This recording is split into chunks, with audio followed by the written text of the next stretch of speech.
Hello and welcome to the Carbitrage Podcast, episode 203. That's 200 with 3 on the back of it. I'm Eric Berger, joined as always by my co-host Ryan Sinetsky. I know, I'm good at counting. Hello. I watched The Count as a kid. Hello, viewer, listener. Viewer. We won't assign you a pronoun. You can do that for yourself. I've been seeing that more and more on like corporate and internal email signatures. People put that in front of their he, sure, hers, and like him, he, his, or whatever. She, they. I should do that on my company email signature, full of like the most hardcore right wingers. You should absolutely do that. And we have a standardized signature too. Don't even do anything weird. Just add that to the standardized signature, and just watch everybody have like an aneurysm. What I should do is only add it to replied messages. So like my initial ones will go out with the company sanctioned one, and then they'll dig through it to be like. That's perfect. I love it. Dude, back when the Apple Watch came out with the rainbow band, I wanted to get one, and I'm like, bet you I'd get fired if I wore that to work. Probably. That's ridiculous. Yep. So anyway, my company's weird. I want to talk about people movers, although we have two things to cover first. People movers, like the ones in Disney? Maybe. No. I'm not familiar with beer and Patreon. Beer is the same, so we just have to cover Patreon. And that's the same too, but I'll cover it again. Patreon.com/Carbitrage. On this fancy web page, which I've created at great length and pain, not really. You will find It takes about 15 minutes to set up a Patreon. Yeah, I did that and then did the thing, and then I've touched it maybe once. So anyway, on this particular page that we set up once, you will find 2 open-ended levels of support for content consumers like you to support content producers like us. If you sign up, you can feed us things. You'll get automatically added to our super cool Discord, which is actually genuinely pretty great. Yeah, it's my favorite Discord. And I said that last time too. I'm still saying it. It's a Discord that's active, but not so active you want to mute it. Yeah, and that is the best endorsement I could possibly give a Discord. And honestly, it's becoming a perk for actually, what I like about it is most of it's text based, not chat. And you can just like kind of pick up your conversation whenever on our Discord. In like my other Discords I'm on, it's not like that. It's like, dude, we had the conversation like 2 days ago. I'm like, it's a chat. I can't scroll through like 3,000 new line items. Yeah, like, I'm not doing that. I just saw the last thing. I'm responding to the last thing that I saw, and here I am. We're so inactive, you just end up talking to yourself, like my archaeology one I set up. That's also what Peter Mariuto's chat thing is, because like nobody actually listens to him. They just go in and they just put on voice so you can play music for them. Oh no! And then he keeps like asking them questions and nobody responds. It's just Pete talking to himself. And it's like I have things to say to him, but like I intentionally don't talk to him. In the radio thing, I talk to him on other things just so it can look like he's talking to himself, and I'm just an emotional terrorist. Oh, Guido. Anyway, so if you sign up for even the basic one, helps buy us beer, and then helps a little bit make a dent in the hosting costs. That's very important. We will be eternally grateful. Oh yeah, we post good cat stuff in there. So head on over to our Patreon. You'll get auto-added to the Discord. If that doesn't work, hit me up. But there you go. Beer, like Ryan said, we're still doing the same thing. Yep. Indeed, whatever honey thing, it's still pretty Mexican good. honey. I like it because I'm not drinking it super fast. Yeah, it's really good. It's a great thing to drink. Okay, so I briefly want to talk about garage stuff. So if you go to any garage in North America, you're going to see a lot of really standard stuff. Doesn't matter if you're in the north, south, east, west. You're going to have like a shovel, you're going to have a broom, you're going to have a workbench probably, you're going to have a really basic set of like Home Depot tools, you're going to have a shop vac. Yeah. What else? Like a ladder, just general household stuff. Your general things, yeah. Everyone's got a shop vac. If you look at that shop vac, more often than not, the brand of the shop vac is... Honda. It's Honda or Toro or something. No, it's shop vac. Oh, is that brand? That's a brand. I just thought that was the name. But yeah, you're right. It is a shop. So shop vac is a trademark and a brand. Okay. Yeah, because like... Sorry. No, that makes sense now. I did not know that. Because it's all clicking now. I'm using this as a very lame segue to transition into an excellent option that's been offered on the Honda Odyssey since 2007. Which is my favorite option. The only I know reason exactly why I what wanted genius. I know what it is. What is it? It's the shop vac that comes in the car. It's not a shop vac. It's a Honda vac. Yeah, because I can't use shop vac apparently. Right. But yeah, no, it is literally that. It is a real thing. It's the only reason why I tried to convince my mom to get a Honda Odyssey other than a Sienna. Dude, if you had like tilted offspring, why this would be the best thing in your life. This would be the difference between you killing yourself in a bathtub with a toaster at night and not doing that. Yeah, Or no, just seriously, for this is me. great. Like, I wish I had that. And wish I I want Shannon this had in that. my car. I track mud in my car so much. It's gross. I have to have a tarp and a blanket back there at all times. So let's find a junkyard Odyssey and retrofit the HondaVac into the. I'm going to be going to into the, U-Haul for my birthday this weekend, so. Which one? Rosemount, because I have an MX-83 and a Mazda 5 Touring. They have everything I've ever needed. There's an E90 at one of them, but I think it's East Bethel. Otherwise, I would definitely go with you. Well, they have, like, literally, they have both of the cars I need parts for. Because I need a speedometer cable for my Cressida, which I've not been able to find. Well, let me know before you go. Maybe I'll check their inventory, see if they have any BMWs. If they have anything, Yeah. I'll just come with. Okay. Anyway, so the reason I'm bringing this up is Honda's got this excellent option, but unfortunately they've just had to pull it, and it's not because they're redoing the Odyssey. It's not because they have a new generation. It's not because they're redoing their options list.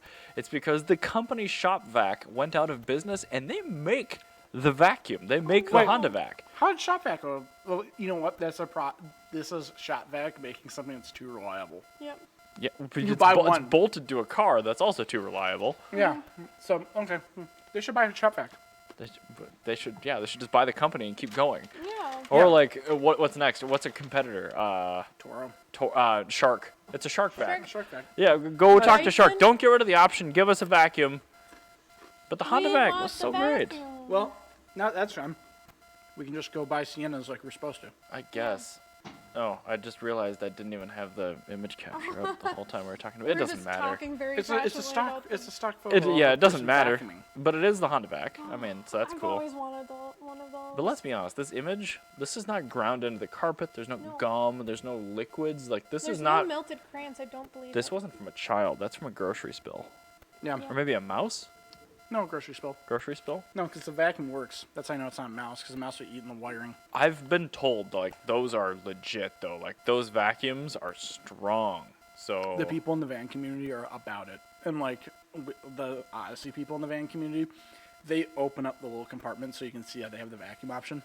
I've like That- honestly, I've wanted one of those since 2007, and I would have been in high school in 2007, and I was like, I don't understand why everybody is in van culture. Everybody vibes about a built-in car vacuum because cars are disgusting. I just don't. car phone and car vac. That's I all don't you need. understand why Yes. everybody isn't in van culture, because nobody fridges are pretty dislikes cool, too. van culture. Everybody loves that. Like, when you say, yeah, this person built a dope Sienna, nobody's mad. It's like No. a lowrider. I'm like- Like, everybody's like, even if you don't like stance, like, it's a stanced out Sienna. You're like, okay, that's actually rad. Like, nobody's mad about it. Like, performance people are like, yo, that's got all-wheel drive. It's faster than a Supra, you know? Like, if you're like, at the drag races, like, don't worry, I brought my Sienna. And they're like, that's actually the best van that you can buy, so okay. Like, nobody's mad about a Sienna. I just don't understand why people buy an Odyssey over the Sienna, and then they go, "Oh, I got the shop vac," and I'm like, Honda okay, vac. Yeah, Honda that's the vac. only reason why you'd ever And then do I'm it. like, When you- okay, Own and operate a minivan, you were just driving Interpol. yes. You were driving neutrality, which is Yes. good.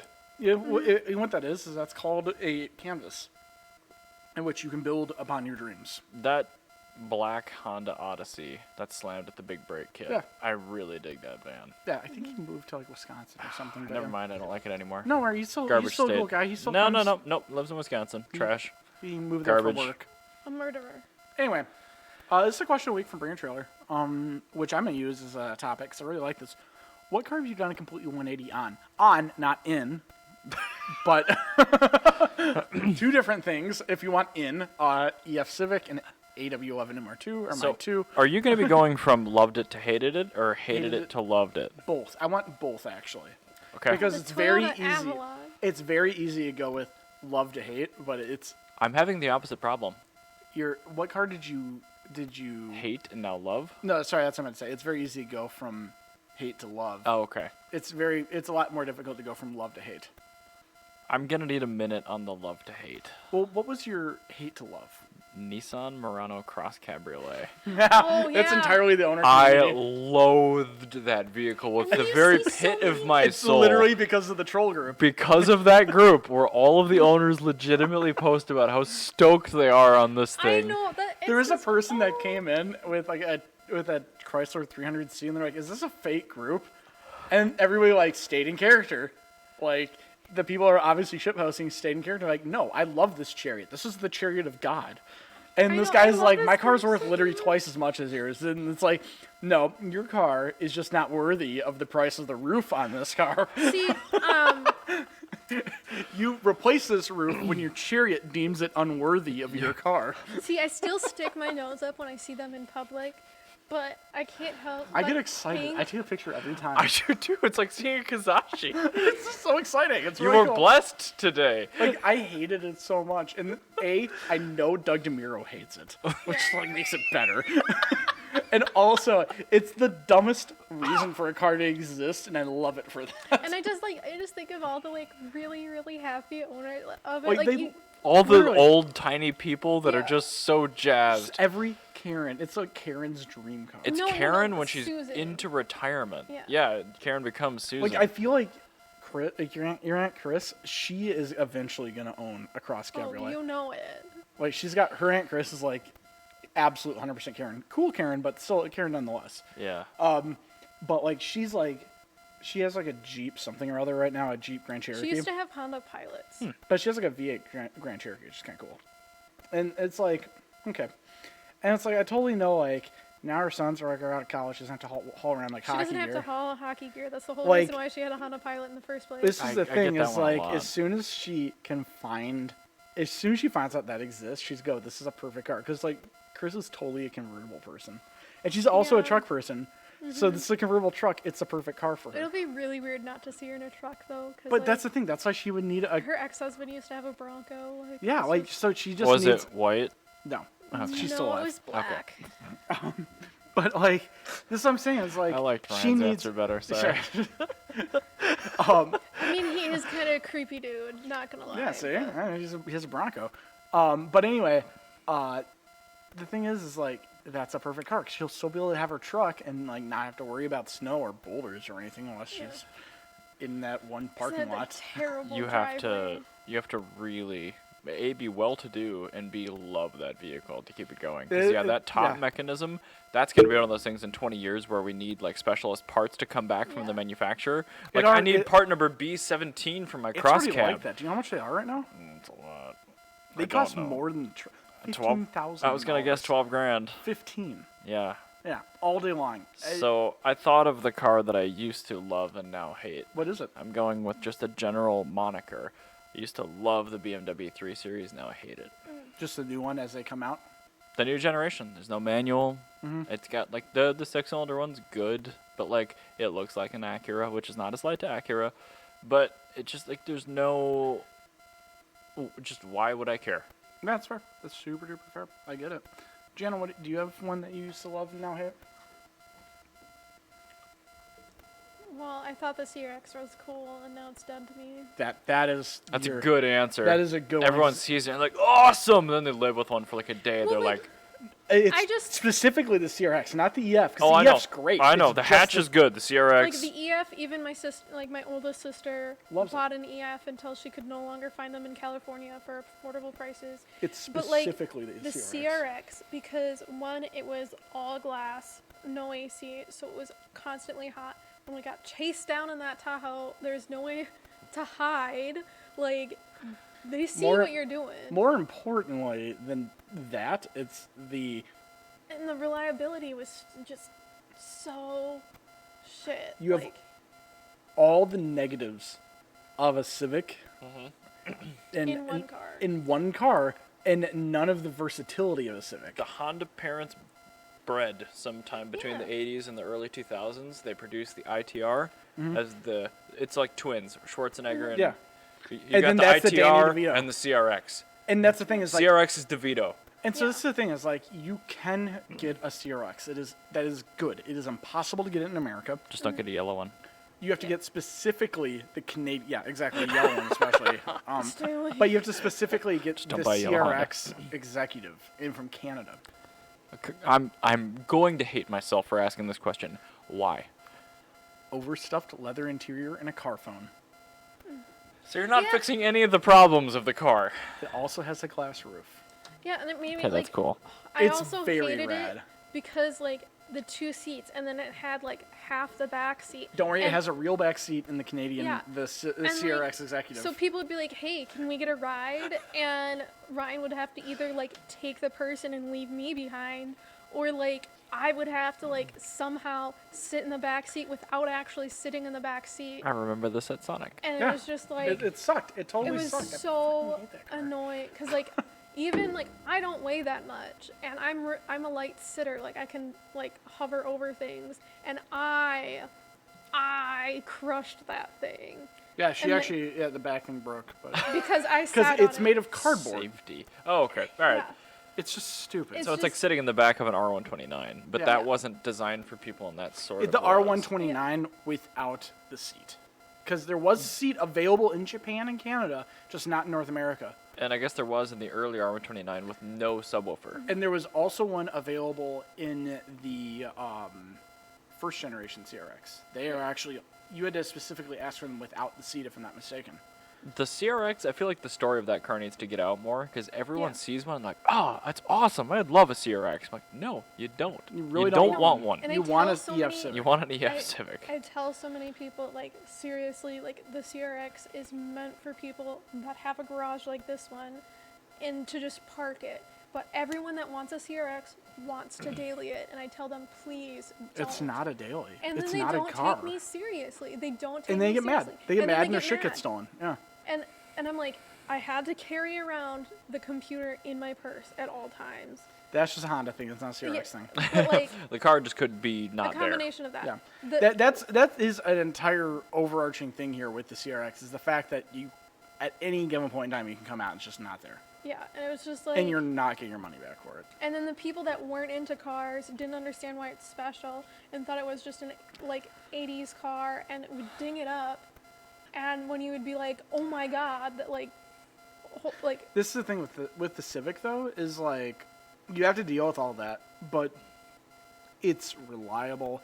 There's a You haven't back even seat. gotten to the parts that break on it. yeah. It's reliable. It's rigid. It has a back seat. It is just. It looks better. Yeah.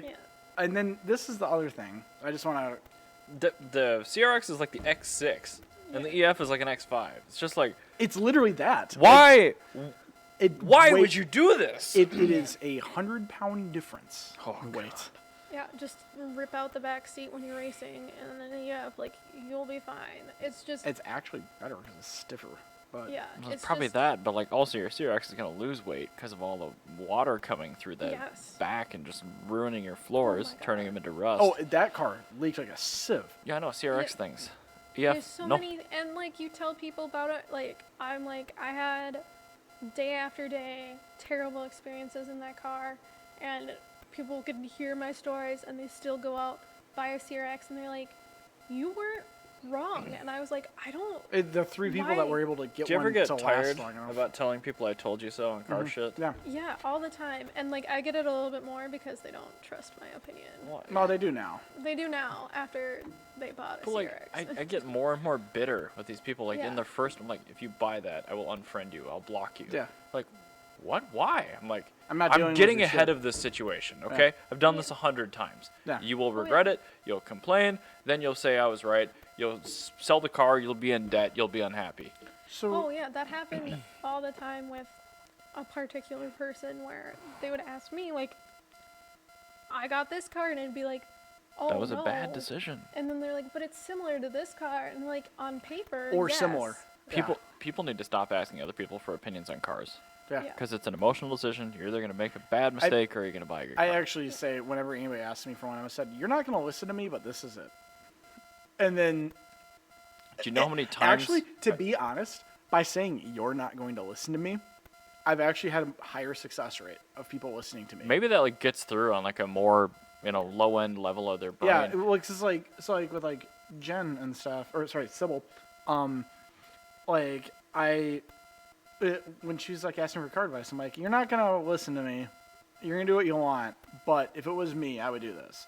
And sitting Yeah. it with Aaron Lott, I said the same thing, and it worked out for him. And then with Chad Truss, I said, honestly, it's up to you. Most people don't listen to me when I give car advice, but get rid of your Touareg. And you know what? He got a Camry. He freaking loved it. And then he bought a RAV4. And now he's just a Toyota boy. So the amount of times I've recommended over the last 20 years the 8101 manual Corolla, it's like, you want a car that will never let you down. It's cheap and it's unbelievably cheap to run. 8101 manual Corolla. Do you know how many people have bought one of those? Like none. None. Yeah. 0 people have bought the best car in eternity. And people will ask me too, because like I have a lot of friends that are in the LGBTQ community, and they're not known for knowing anything about cars, and so they'll be like, "What do you?" Contradicting experience. Yeah, I mean, I'm coming from like my friends from high school that were in like thespians, gay club with me. I think it's like a hub and spoke thing with the LGBT community. Yeah. Like whoever you find, like if you find the center person, which is Janik for me. Yeah. And like everyone he knows drives a German car. They're all really well maintained and they have jobs. Yeah. So they bring me their cars. I'm like, I know it's in good condition, so I will charge you this lower amount to fix this job. Funny, I was actually talking to Janik today because we took out a tech back in high school together, and he saw a Gilbert plumbing van, and we had one of the cars we worked on was a Gilbert G20 plumbing van, and we called it the Gilbert van. And I to date call G20 as the Gilbert van. I go, yeah, G's in the name, so G means Gilbert. We were having a conversation about that today. But yeah, so like these are all my friends from like the GSA in high school, so they're just like not. I'm not saying they're not car people. They're just not car people, and it's just a different part of the world. They're not in car people. They're passionate about something else. They're not interested. Like they're more worried about Broadway. And they're like, what car? Like, I want to get a new car. I want it to be a little flashy. What do you suggest? And I go, Lexus. And they're like, G70. And so instead of like telling them exactly what I would suggest, I go, what are you looking at? And then I will voice my opinion. And you can't hear it through the. I recording. can. Well, I mean, yeah, not through the recording, but it's bugging me. Sorry. But yeah, so like I always start off with what are you looking at? Yeah, that's a very important thing to do. Yeah, I tell them. Give me like 3 things that you would or already have test driven. Yeah. And then I go, all right, so you're looking for this. This is what I would. That's similar to that, but out of your choices, this is what I would do. Literally. And that saved me so much heartache. It's true. I learned to do that from being a car salesman. I feel like to give anybody any sort of automotive advice, you have to be a car salesman. It doesn't teach you anything about cars. No. It teaches you that nobody's going to ever... It's a confirmation bias. You're just confirming what they want. They aren't going to listen to your advice. And if you want, the trick to sales is getting them to buy the thing you want via their own confirmation bias. It's a very, very difficult task to do. However, being a good car salesman is the same as being a really shitty lawyer. Mm-hmm. Yeah, seriously, yeah. Because it's just leading questions. That's all it is. That's all. It's literally all it is. But so Jan, what car have you 180'd on from hating it to loving it?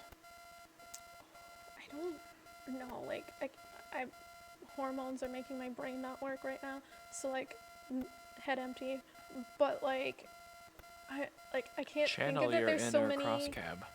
Well, I mean, not just that, but I mean, there's got to be other. I know there are other ones. No, that I'm you just hated that you- like, because I had the same thing, but like the cross cab popped in my head, but the love to hate thing was much harder, and yeah, you might have to go a little bit broader with I think like I really didn't like.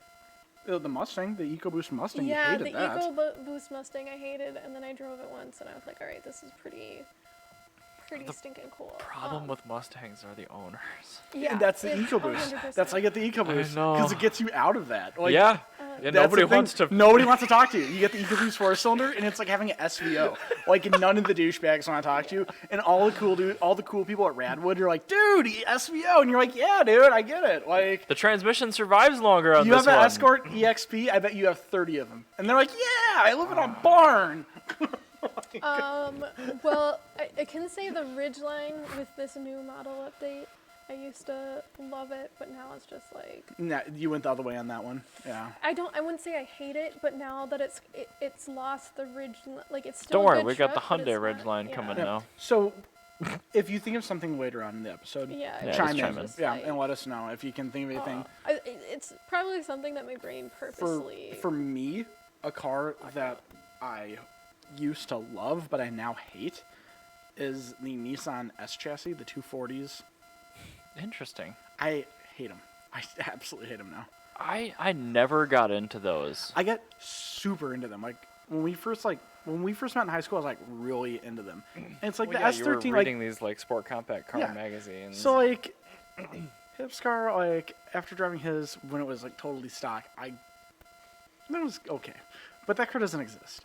And that's the thing is, I actually really like that. I see why people like them, but that doesn't exist anymore. And now you're just paying perfectly reasonable E30 money for a car it doesn't run. A 240 is like a graphics card during a mining boom.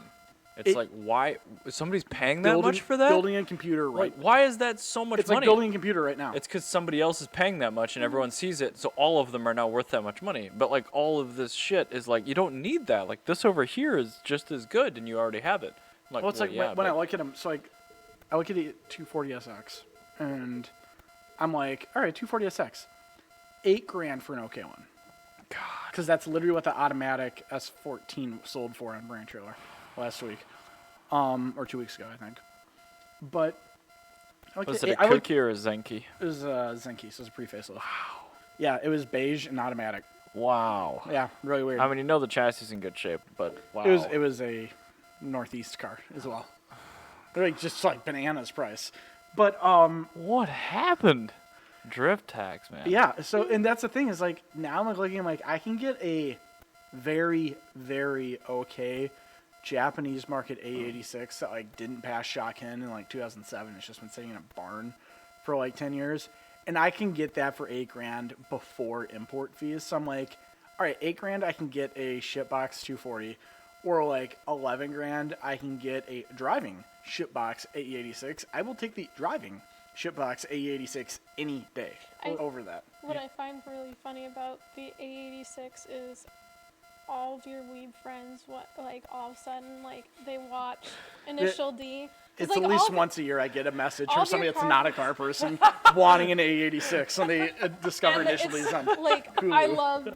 I love experiencing that, because, like, all of your car friends like Initial D because they're like, oh, the 86 is a great car. And it's really cool, yeah. Show it in this. Yeah. And then all your weeb friends are like, so how hard is it going to be? And like, it's impossible. Also, I have $1,200. Like, you're not going to get one. You're going to get a CA Accord, and it's going to look like an A86. And it's like, the front end, yeah. Always someone that you the hatch. Don't really like. It's the same car. And then you, like, is always someone that, like, cut ties with you for some reason. Yeah. No, it's not even that. It's like, it's random people. Yeah. Like, so it's like Richard Giorgio, somebody that cut ties because he's a white supremacist, and I fucking hate him and never want to talk to him. I told him I was going to help him, and I ghosted him. I made it very apparent that I ghosted him, too. But then there's, like some of my other, like, random weeb friends from, like, high school and stuff, like, just, like, randomly hit me up. And, like, so this is the thing is, like, whenever, the thing is with the A86, as much as I love it, it's very difficult for me to justify buying one unless I get a shitbox, because the entire time I know it. Somebody who owns one, and we're like, do we really want? I do, absolutely, 100% want one. But this is the thing is, like, an E70 is almost the exact same car mechanically, especially if it's not an SR5, or especially if it's the SR5 with the 3TC engine. Or not the 3TC, it's the 4AC. I was gonna say it's a 4AC in the base model 86. It's pretty much the same thing as the 3TC from the previous Corolla. They're live rear axle. They literally parts bolt back and forth between each other for the suspension. It's the same thing. It's just one doesn't have pop-up headlights. That's the only difference. And it's and the price. And that's the thing. The one without pop-up headlights, it's gonna be a brown sedan. It's gonna be $3,000, and there's gonna be like a 45-year-old Puerto Rican dude that is in love with it and is immaculately restored the entire car. I will cry as you drive it away. Yeah. And then you're not going to want to drift it because it's too nice. So good, perfect. Yeah. So that's a car. The 240 is definitely a car I went from loving to hating. A car I went from hating to loving. Any supercar that I like. That's a good answer. I hated supercars. Like, when we even started Carbitrage, I could not stand supercars. I went the other way. But so this is the thing. Well, it's the mindset that you get when you're looking at them. A lot of people look at them, like a lot of like the fuckboys that are into them. But the fuckboys that don't know anything about cars love supercars. Yeah, and this is the thing is, I don't love them for that. I love them because I like the sense of humor in a car. And it was awesome. That turned me like 180 on him. Well, yeah, but that's a Countach anniversary. No, that's the thing is like now when I look at these supercars, I look at them through that lens of a car with a sense of humor, and it's like I see an Audi R8, and I don't give a shit. Like, and McLaren. Yeah, like these are cars where you do not need to make a difference in your life. Like you do not need to make a massive sacrifice for your regular comfort to own this car. It's a giant GTI. Yeah, whereas like it's less practical. You own an actual supercar, like you own a Countach, you own any Ferrari. Like you're buying a car that does not make sense. It is objectively a bad car. It's like buying a gun. Well, why do you want that? I 'Cause like guns. gun. I like it. That's the only acceptable answer. Yeah, like, and the thing is, like, with like a Ferrari, like if this was any other car, if you had a Corvette that was equally as powerful and equally as reliable as a Ferrari, you would have a C4 Crossfire injection and nobody would like it. And that's the thing, is like, it's just the sense of humor that the Ferraris and the Lamborghinis have, and I absolutely love them, and that is my 180 from hating to being head over heels about, is like, it's not all of them, but it's the ones I like, just completely, like, blew me away, and I'm like, this is so stupid, I love it. Like, I think I think I went, like I was saying earlier, a little bit the opposite direction. Because like when I was first getting into cars, even when I first started watching Top Gear UK, I was all really in it for the supercars. I'm like, oh yeah, show me the Murcielago. Yeah, I saw that at the 2000 Detroit Auto Show, and those twin exhausts, man, I'm thinking of impression like on other me. cars from like the late 90s, early 2000s. So yeah, I'm trying to think like the 575, that kind of stuff. I'm like, I love that, but I still love those. Yeah. But those cars, like you said, you have to make a serious adjustment in how you live to be able to use one of those. And that's the thing, is like, whereas like you get a Maserati Gran Turismo, like nobody gives a shit about that. But even I like mean, nobody gives a shit about a 650S. That's a car that's a super car to somebody doesn't give a shit. But even like a McLaren Senna, like that car is so stripped out and like the McLaren Senna inside. is the one that like that crosses from the 575 Maranellos and the Ferrari 360s and the 620p, whatever it is, the normal one. That's like my favorite thing when I was walking in Carmel, is everybody was stopping at the supercars, and I ran past them to look at a Peugeot. Yeah, you look at the but that's the thing. Is just like a 205 GTI and a McLaren. 100%. Like, I'm going to I'm gonna go look at the 205. Or like if you see like another McLaren or anything like that, and it's like, no, I'm gonna look at the dude that parked the Ferrari F50 in a bush because he couldn't find normal parking. Yeah, that was like. Ooh, look, a Group B Quattro. Yeah.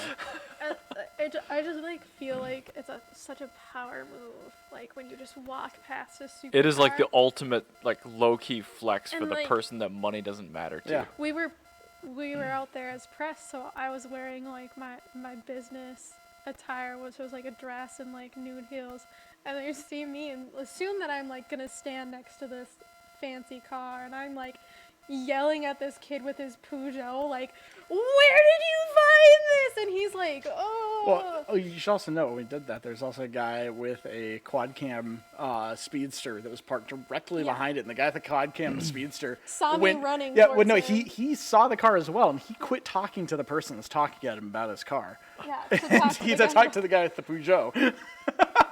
So he knew what was up. He saw me running, and then he looked behind him, and then he saw that there was the Peugeot. The people that own really, like, we're talking like Concours cars. Yeah. They are also looking at the Peugeot. Yeah, Yes. like those are the cool cars. Yeah. And like that's the thing, is like, so like normally, like that's the car that you find cool, but for you to like draw me away from a Peugeot at Monterey Car Week, it has to be a car where I know you spent millions of dollars to be absolutely uncomfortable just to get a kick out of the car. Why is that And I love door that. got a window in it? Yeah, I don't know. so I can breathe. Like, Does it open? Mm-mm. So the Senna, like the window in the door is like, see, that idiocy is like, that's so Countach to me. Like that's why I like it. Yeah, see, that's what I love about supercars. It's just like things like suck, and like you do not like being in it. Like you really have to, like, the reason you brought that car to me is for me, not for you. Yeah. And the reason I that you dealt bought with that driving is this. because like you enjoy making other people happy at this point at your own expense. Yeah, that's like driving the Mercy. But the thing with the Mercy is you drive it and you're like, this is actually totally fine. And that's the thing. That's why the Mercy's like one of those cars where it's like, It's right on the edge. It's on the edge for me. Like, I get why you bought it, why Mark bought it. Yeah. I personally would not have. But I mean, guess it's the also best Big Daddy Lambo, so that's fine. yes, it is a good point. That's the thing. It's actually the best. That's the issue. Is it's good at something, and I hate that. But it's also really bad at a lot of other things. And Like- it's still got like the wrong way around engine transmission thing. Like if you That's take pretty the engine great. out of that, it still looks like a Countach. That's very true. And like, whereas like if you put a Murcielago next to a Lamborghini Yalpa for me, I'm gonna take the Yalpa all day long. 100%. The little V8 thing that was like not as expensive as a Oh, I know Countach. what a Yelp is. And nobody else does. It's a great looking car. It is a great looking car and is But- absolutely rubbish. And it's a V8, which is like, if you think finding parts for a V12 Lamborghinis is difficult, try finding one for the one nobody bought. Oh, don't worry, it interchanges with the Iraqo. Oh, perfect. The one that sold equally as shitty. Yes. There we go. Perfect. The other car that drove Double the Lamborghini parts right into the inventory you dumpster. thought you were working Oh, with. good. Instead of 3, now I have 6. Great. But, like, that's the thing is, like, I really love when cars are like that, and they're just, like, I love just dumb cars like that. It is And dumb. I mean, it's like I've never the liked a heat's good car. jammed on full. Yeah, like, like- you have to turn off the traction control to drive it, otherwise it like lurches and freaks And that's the out. thing, that's I'm why- like, it's Italian. Woo! That's why I 180'd on them. Because, like, I realized that these people like these cars for the same reason I like my Subaru. That car was designed when Audi owned the company, but they had no part in that car. You could tell like the German people were standing in the corner of the factory, and the Italians were like hanging up sheets with like pictures of a factory. I feel like this is what happened is the Germans took over the company. They go, you have how much sunk into this? And they're like, yeah. And they're like, well, now we have to make it. And in truth, they just started. It's just like it's a They just had a cost overrun. Diablo with like some clay on top of it, and they're like, sorry, it's almost done. It's almost done. How much have you spent? I spent a lot of money. $1 On what? million. You haven't done anything. It's the same car. Yeah, I don't know. There's a lot of wine, but anyway. There's a bunch of wine bottles and cheese wrappers in the dumpster. I'm going to come to the Mercy's defense. Why don't you talk about your thing before I go to my little Okay. review? Fair enough. So I actually got sent a Bring a Trailer link this week, not by you, which was weird, I didn't even know this was listed. by my uncle. To be fair, I didn't know this was listed because Jeff Gordon's race car was listed, and I was way more excited about that. And there's a really dumb Ferrari that was listed, and I was also very excited about this. This And now I know is- this is here. I'm gonna be very excited about this in about This a is week and way a half. better. Yeah, no, I'm gonna be really excited in a week and a half from now When it's like gone? no, when it's on. It's like the last 24 hours and There we it's go. going bananas. So my uncle, the one that owned the Stillwater property, he used to live next door to me growing up. It was always nice. He's always been a huge car guy. Bought his first car when he was 14.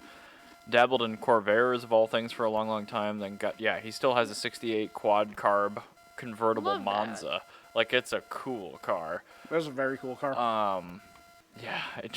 Blake's a good guy. You'd like him. But we exchanged Bring a Trailer links because I know what he's looking for, and he knows what I'm looking for. So and which one are you looking for in BMW M1 previously owned by Paul Walker? Well, the provenance doesn't matter at all to me or him. But the BMW M1 was something that my uncle was looking at fairly seriously about 10 years ago before they went bananas. But he also wasn't COO of a global defense contracting company at that point, and now he is. So he could easily afford to buy this car, but he also will not buy something unless it's a good deal. So he won't end up with it. But it's always fun when somebody who has the means to buy one of these things sends you a link to it to have a conversation. Aw. Because I clicked on it, I'm like, oh, it's an M1. And then I didn't even know it was Paul Walker's car. I read into it. It was like a factory modified version. And it's got, some power adders. They've changed a few This is parts, really but really, pretty. it was a driver. It was driven more than most M1s, which is pretty cool. But just a really, really, really awesome car. So That's awesome. This is a really, really cool I'm listing. curious to see what it's going to go for, north of 500 grand for sure, Oh yeah, because that's what any old M1 goes for. But I'm gonna say 750. I'll guess 658.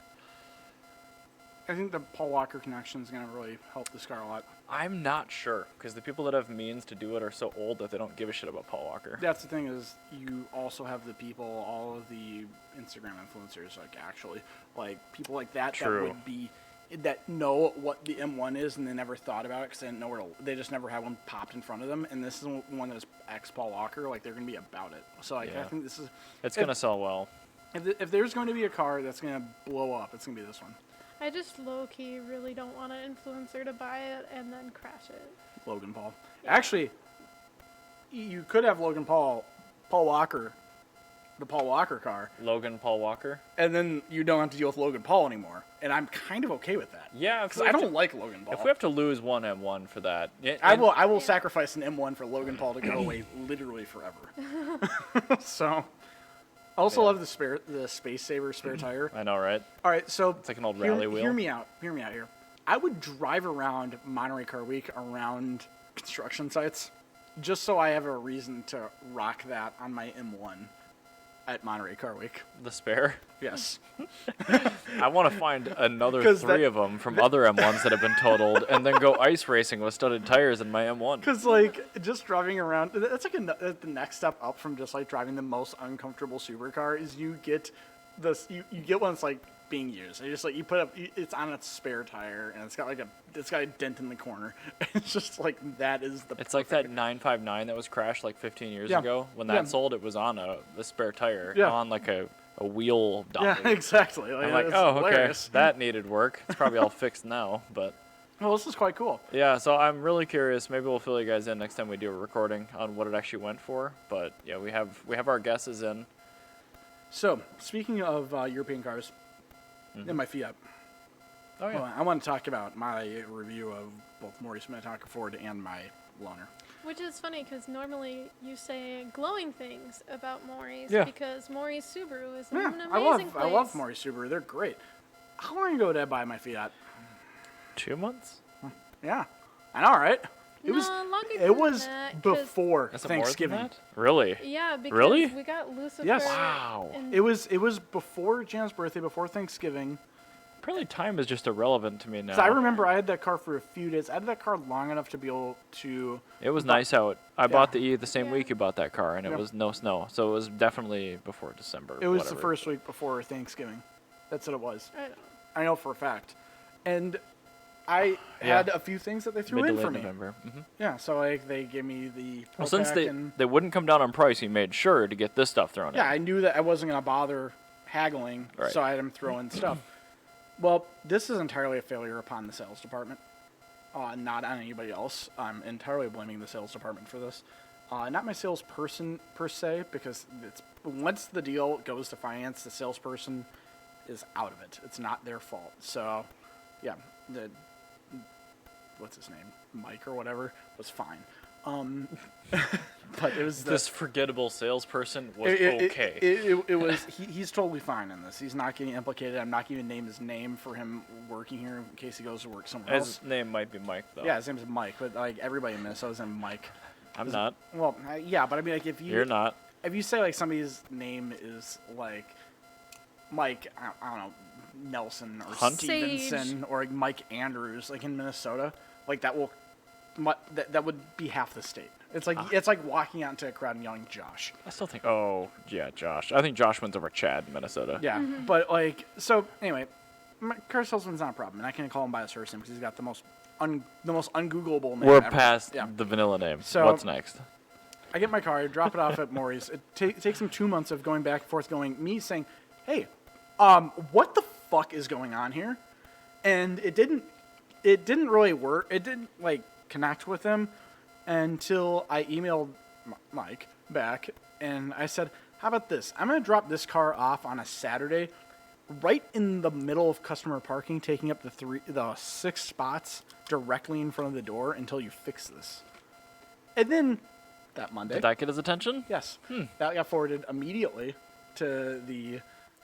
by the way, in this time I also left a 5-star review blasting them in the actual written comment section. And they did not respond to that. That's hilarious. Okay. So I literally had to like get to the point where I'm like like making a threat to just ruin all of their collective Saturdays over this big problem. And like I told him, like, it's gonna be a Saturday. You're gonna have everybody there. I'm gonna do it about like 2:00, right when everybody's there. I was a salesman. I know when the peak times I know when you don't want to be there, and I'm gonna make every one of you have to And deal it's with funny me. because I think at this point they've realized who's a previous Oh, they know. employee. They know I used to work there, and they know that I'm a petty person, and they know that I know what I'm doing with this. The internal file has You many know notes. the CEO. Yeah, like I like they. You know the person that owns the dealership. Yeah, like personally. they saw my service history and my purchase history. They go, "Wow, this is your third car you bought from us?" I'm like, "Yeah, it is." So what the fuck? Why is number 3 the problem? And so Third time's supposed to be the charm. yeah. So anyway, 2 months later, they finally bring me in like the following week, and this was literally I sent this email before I left last time we recorded. So it's like they did it as soon as possible, and like we are so sorry, we do not have any loaners until Monday. I'm like, we're fine. So they got me my loaner. My choices were a Ford EcoSpoot, a Sport. That was EcoSpoot. I live that. That needs to be It's a great name. That's so much more endearing. To be fair, it's a better name than Sport So much better name. because we're gonna get to that. So my choices were a I need a Ford. little tiny hatchback called the EcoSpoot. That'd be really cute. So anyway, That should have been a Twingo special edition. my choices were EcoSpoot or a Ford Focus that It's had like a been, Danish. yeah, exactly. It's, If like, an EcoSpoot. it's the Danish version. Or my other choice was a Ford Focus that had been left outside in the sub-zero temperature because it's like actually cold finally. So I'm like, I'm gonna take the EcoSport that's inside with the heated steering wheel versus the one that doesn't have a heated steering wheel that's outside. Yeah. And he's like, it was kind of cool that he offered me that because I know you like small cars because I brought a Fiat there. And I'm like, I do, yes. And then I'm like, oh, it's outside? Oh, no. And I looked at their 3 options. It was an EcoSpoot or 2 different Explorers. So I went with the EcoSpoot because it's like literally like 3/4 of the size. It's just like a shitty lifted Fiesta. Yeah. So I bought that, and let me tell you, I don't know where the Sport comes from in that damn, because that is the most, that is the slowest car I've ever been in my life. You've been in the 240 when it was a diesel. I've been in every car I've owned. I've never owned a car over 200 horsepower. Yeah, but the The 240D did the 1/4 mile before it did 60. The fastest car I've ever taken to the racetrack was an AW11 MR2 NA. Mm-hmm. Yeah. 111 horsepower. Yeah. At the crank. Yeah. With a lot of miles on New. it. So it was like 86 horsepower. But like, so this is the thing. I'm not one for actually fast cars. And this is the car that I've personally, I guess not the 240, but the fastest car I've personally driven, where I stepped on the gas and it made all of the noises that you'd expect a car to make. And Is I'm it like, a CVT? yes. Don't worry, it shifts gears. Oh no, it does the mimic ratio Yes. thing. Or no, it's that dry clutch thing. Oh no. Yes, it is the dry clutch thing. no. Yeah.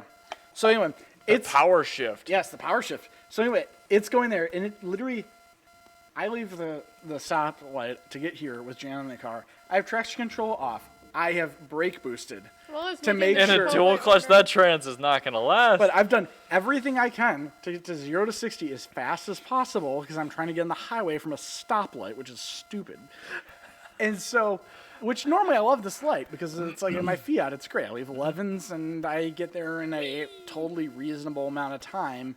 And it would totally, if I wasn't leaving 11s, it would be getting there probably about 2 seconds faster. Probably. This one, I went through, I think, 3 or 4 gears.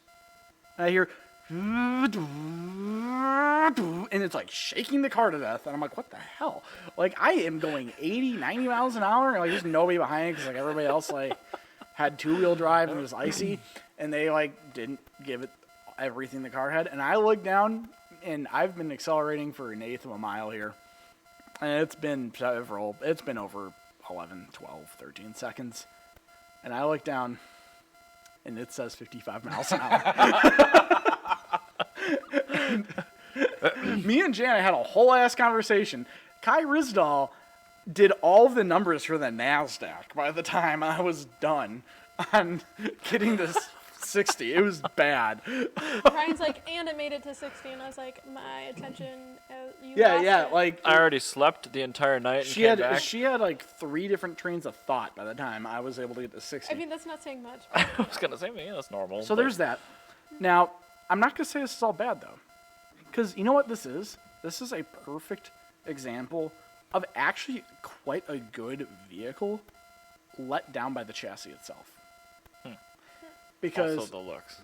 it doesn't matter the looks. I don't care about that. I'm talking about how it actually is as a vehicle, because the looks are entirely subjective. Yeah, but it's ugly though. Yeah, I know, but it's subjective, so I'm not going to make a statement on that. That's for I will. everyone. Officially, it's ugly. Sure, for you, yeah. It does have completely defeatable traction control. That's cool. Very, very cool. Very cool. It has the quickest reacting and the hottest heated steering wheel I've ever felt, to the point I actually have to turn it off because it is physically uncomfortable to touch. So like that Legacy. It is great, but it happens like that, and Yeah, it so did stays the hot. Legacy. I had, it was one of those things where like in Corey's car, you turn it on, it's just, that's nice. And wow, that's bad. PWM modulates, and the Legacy is like, oh, wow, that was quick, and then it's like, ah! Yeah, it's You exactly have to take that. your hands off the wheel, and then eyesight jams you back into the lane while you're trying to find them. Anyway. Yeah, so it's like that. It has heated seats Good. that are Volkswagen hot, which are Yikes. uncomfortably hot. Good things. I want my heated That seats just means to. you have paper-thin upholstery. I want my heated seat to be able to hit uncomfortably hot like that. Like, I don't want to deal with my seat warming So you up. want thin vinyl. I just want whatever makes my butt warm. Like, that's. Thin vinyl. Yeah, sure. Anyway, so it's got that. The infotainment, pretty decent.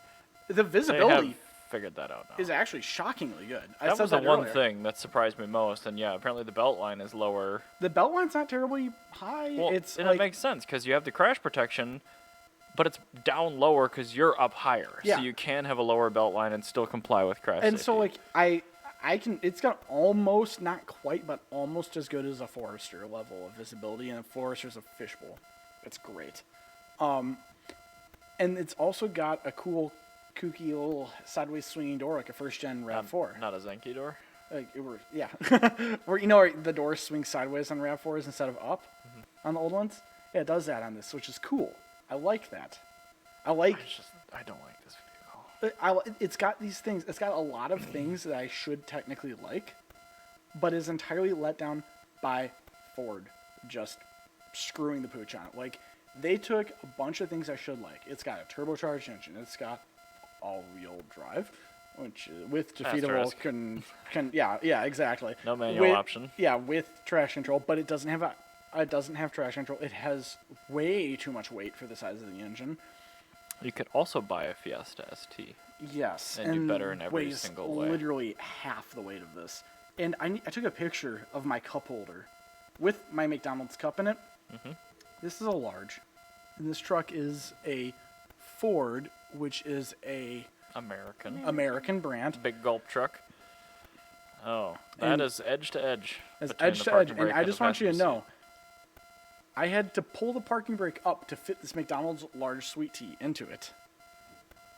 And I'm like, wow. seat. That's not going to do well as a model because of the Yeah. cup holder. Yeah, I know, right? And it's like, this is entirely, I'm like, okay, I get it. The car was designed in Europe, right? Like, it No, it's a maybe, crossover. yeah, maybe it was designed for the European market. Hatchbacks and wagons are popular in Europe. Yeah, but I mean, SUVs are let's say, give them the benefit of that. It does seem like a Ford Europe product. yeah, Europe maybe, product. because but- it's got things that don't suck, like visibility. Yeah. And the sideways opening door, that's Ford Europe. It must have been engineered out of the United States. But this is the thing. I feel like Ford, this big company, will make more money in sales than a 2mm narrower shifter parking brake handle would be.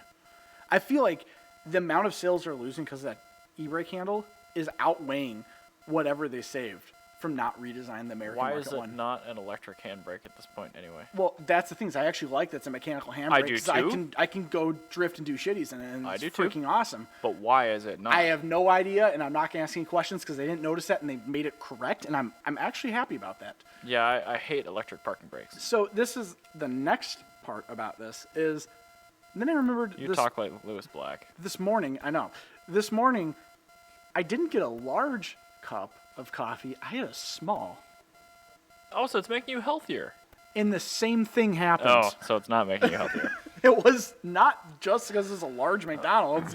I had a small Dunkin' Donuts, which is like about the size of a tall Starbucks, which is like the tiniest thing. It's not a largie McDonald's. Even I can Jana's attest my water cup from Chipotle. Yeah, her kid's water cup. Yeah. Well, it's not. They Same give thing. you the water cup for the kids' pot, but yeah. So like a standard water cup, no go. That I put that because I got smart after the second cup, and I put that in the back cup holder, and it still was rubbing up against the parking brake boot. Do you know the Fiat 500 has no issue holding those beverages? No, it doesn't. Very good cup holders, The and it's only- Italian. It pulls Trentos. Yeah. And it's got 5 cup holders. Well, 4 It's technically, great. but 4.5. But 4.5. so this is the thing. it's 5. This EcoSport is something Fit that 3 in the front one. absolutely could have been EcoSpoot. it could have been a great vehicle. With one, or I'm gonna give them 3 things that they needed to have done. Make it a Fiesta. 4mm narrow. No, I'm just saying with this chassis as it is, leaving everything exactly as it is. Manual. Yes, a manual is one of them, or they can either do a manual or they can do a manual and this, or just a manual. An extra 30 horsepower somewhere. Like it just needs 30 horsepower and it'd actually be like okay to drive. It's 30 horsepower away from being okay to drive, and that is not a small amount of horsepower. No. That is a third of a Fiat engine. That is a lot of power that you have to find. I'm talking about a percentage basis. That's probably 40%. 20% of the. Well, I don't know what it is. Is it the 1.6? It's the 1.6, I think, or it might even be a 1.4 or something. Like, it's really Well, is slow. it 3 or 4 cylinders? I don't know. I didn't look under the hood. It's a. I don't know. But I mean, still, 30 horsepower will help it. That's how I'm feeling. It's 30 horsepower, or a manual, and then a 4mm narrower parking brake handle, and that will be a good vehicle. That would be very fun because I could actually pull the parking brake, jam the throttle. It kicks the rear end sideways. It's fun to drive in the snow, like at that point. But with the Too ugly. transmission, what? It's too ugly. But this is the thing. I'm saying like just working with what I have here. Yeah, but I'm avoiding that because it's too ugly. Yeah, but I mean, I'm just trying to say like if I'm trying to make this sellable to like anybody else, it is as ugly as a foot. Are you That's another apologizing thing. for a crossover right now? No, I'm just saying this is like an honest review of this car, like a completely like objective review. Is it needs 30 horsepower and/or a manual transmission, and it needs a narrower parking brake handle, and everything. It will be a reasonable vehicle at that point. It is so close to them having not screwed it up, and this is the perfect example of Ford just barely missing the mark on a vehicle. So that's my review of it. I'm bored. Okay, anyway, let's move on.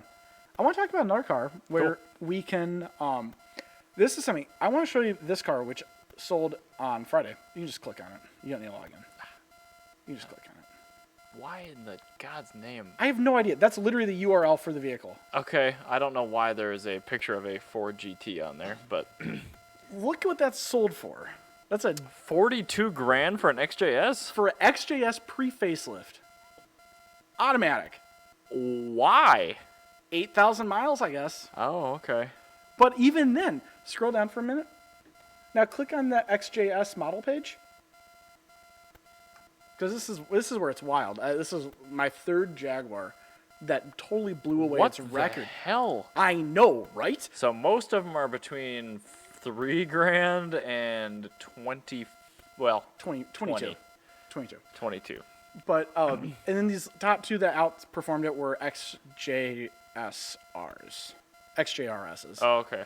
So those are like bananas good.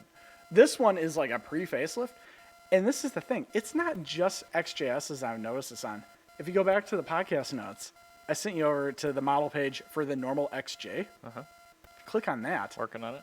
This is where it gets really fucking weird. All All right, yeah. So 1 second. That's a weirdo one. So if you go up for a second, just because it apparently go to filters, and then high bid, $100,000, and then filter. There you go. All right. So now if you scroll down, this gives you. Look at that graph in the direction it is going for XJSs. Well, for the Or top end XJs. ones, because No, look at what they are, though. They're not top end. Like, these ones up here. But look, you also have way lower. So these are, like, ones that are terrible. But this one, 87 XJ6 Vandenpla automatic. 76 XJ6. Early cars. Those top two are mine, by the way. But, I mean, like, that's the thing. They aren't necessarily early. These are cars from the 2000s. They're automatic. And this is the weird thing. You can find these, like, super duper clean Jaguar, like, automatic Jaguars that are, like, grandpa owned. And as long as they're completely unmodified and they have good maintenance history, they will sell for all of the money. And it's like, this is not just one or two. This is a consistent trend. You can look at this graph and see that this graph is going upwards. Yeah, a line of best fit definitely would Could be going up. Like, and that's since 2015. That's 6 years of data. But I mean, a lot more cars are transacting in this. And if you look at those, if you actually click on some of these random ones, what they are is they're cars that don't have maintenance history, have some major issue with them, where just like somebody found them in an estate sale and didn't check anything, and like it needs a head gasket or something. Like if you find one of these where you like, so if you look right here, go one, nope, right where my finger is, that one right there, that one is one where a guy found it at an estate sale and didn't notice that it had been a side impact collision, and it cost him $5,000 in value. But if you can find one of these, if you are at like estate sales or if you're on like Facebook Marketplace or something, and you see like a Jaguar like XJ, kind of look at it because you might find something that's worth money. And I know like some of these cars that people have purchased, they did not spend $41,000 to buy the car. They bought them for like $5,000 off like Facebook Marketplace. Took it to a detail shop. Yeah, I mean these got it cleaned up. I looked at buying one of these for the Lemons rally like 3 years ago, and Seriously. it was like $1,000. Yeah, and this is the thing is like you're not even looking at manuals. This is a manual though. But I know that's the thing is like to get this kind of value, you are looking at the automatic inline six, and the two of the most expensive one's a V8 and one's an automatic inline six, and as long as they are well looked after, they go for bananas money. So I don't get it. Yeah, I don't get it either, but I can't argue with the facts. Yeah. And that's the thing is like, so when I wrote this first one right here, that 7,000 mile 2008 Jaguar XJ Vandenpla from August, that was the first one I wrote that like kind of reset the record. I'm like, that's weird. And then I wrote another one, this one right up here, the 13,000 mile one, and that one sold for 41, and that was a 13,000 mile 6-cylinder. And I'm like, okay, that's kind of cool. And then the XJS happened. I go, what the hell? Like, this is a totally slept on market. Like, this is, like, obviously a thing. Who's buying these? So, all right. Now that I've written a few of them, I understand it. Jaguar, actually, they have a Jaguar Owners Club that they run. And they host concours events. Yeah, I know. Gene down there is so the guy. What people do is they buy these cars for the concours events to win the concours awards. Because, like, you can have a concours quality car, but instead of spending millions of dollars, you spend $41,000. You compare this to Duesenberg. Yeah, true. So this is, like, the people that would, these are people that otherwise be buying pre-war cars that, like, can't afford them. They're buying these Jaguars and getting the same, like, sort of, like, let's keep it as pristine as possible. Yeah, exactly.